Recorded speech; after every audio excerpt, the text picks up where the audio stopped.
O, diba? Nakakatakot. Kasi mag-November na, guys. Anyway, syempre, kaya akong gumawa ng video na to ay para batiin si Jenaline Mapalad. Ayan, o. O, diba? O.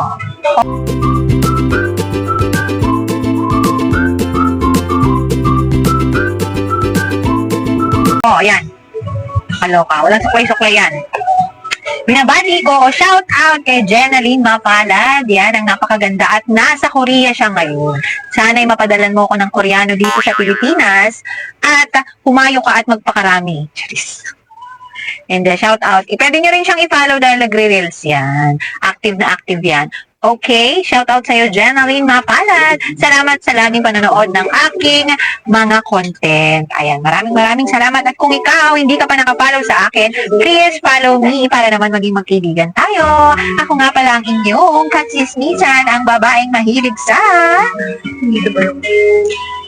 Katenko! Follow mo na ako, ha? Bye!